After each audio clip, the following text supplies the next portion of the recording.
So, how healthy is the river? Well, the first thing we mustn't lose sight of is that this is a very intensively used river, probably the most intensively used river in New Zealand. We have a series of power stations down the river. We've got the city of Hamilton here.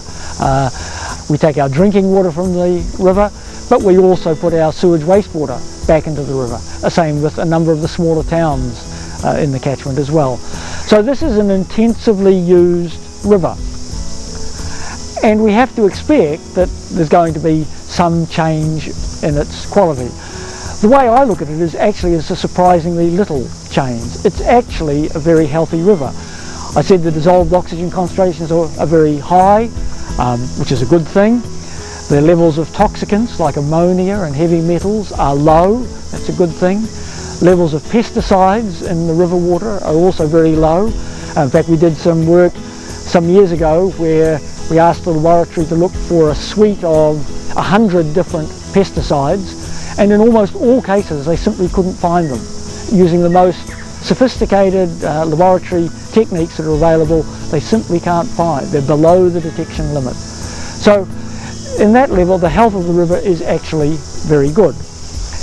Having said that, we all know that the appearance of the river changes markedly, and that change, particularly the greenness, is something related to the way we use the land. The algae in the river are there because of the way we're using the land for farming. The brownness of the river, well, I think that we get downstream of Narrawahia. That's also related to the way we've cleared the land, taken off that natural bush cover, and there's more sediment coming into it. So it's certainly true that there are things which we could do if we wanted to change the health of the river, in particular the appearance of the river. If we think the river is, the levels of nitrogen and phosphorus are getting too high so that we've got too much algae growing in the river, well, there are ways we could change our farming practice to have lower levels of nitrogen and phosphorus. So, will the river at Tuakau ever look as clear as it does at Taupo? In a word, no. There's absolutely no chance of that at all. Number of reasons for that. The water at Taupo is exceptionally clear, partly because the water hangs around in Lake Taupo for more than 10 years. Any particulates and other materials that might affect the water's clarity settle out to the bottom of the lake. The water coming out of the lake has been clarified, naturally clarified. So it's exceptionally clear up there at the top of the river anyway.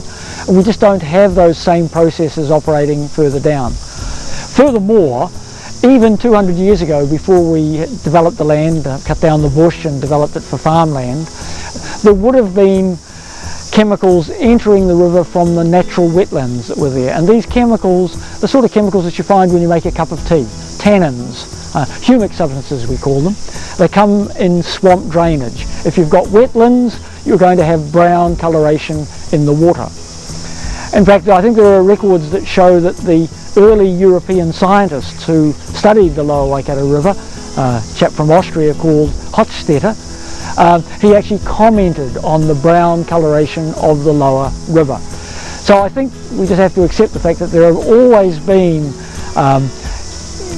coloured compounds entering the river, which will mean that we're never going to have the sort of appearance at Tuakau that we have at Taupo.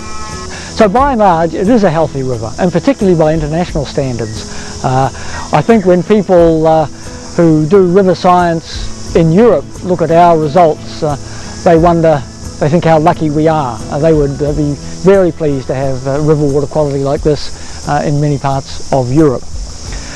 However, we mustn't be complacent, because one of the things we do know is that the river is changing, and our measurements show that levels of some contaminants, nitrogen and phosphorus in particular, are slowly but steadily rising. They're increasing at a rate of maybe 1 or 2% per year, and as time goes on, that all mounts up. We have more and more nitrogen and phosphorus with every year that goes on. And if we do nothing, those levels of nitrogen and phosphorus are just going to continue to rise. I don't actually feel comfortable about that ongoing rise. I think we're closing our options if we just sit back and let it happen. I think we need to have a conversation about how much nitrogen and phosphorus is okay, and what we do about setting that level and sticking to it. The Waikato community is working to improve the health of the river. Among the simplest of actions are keeping stock out of waterways and riparian planting. Plants create the buffer between the land and the water and also provide shade to protect the habitat for our native fish. Increasingly, farmers are using best practice nutrient management to reduce nitrogen and phosphate leaching into waterways from their farms. People are also starting to talk about water quality limits and setting targets to protect the health and well-being of the Waikato and Waipa rivers. Our clean, green environment helps sell our products to the world. Clean water, beautiful landscapes, our native plants and animals are the things that make New Zealand unique in the world, things our kids should grow up to enjoy.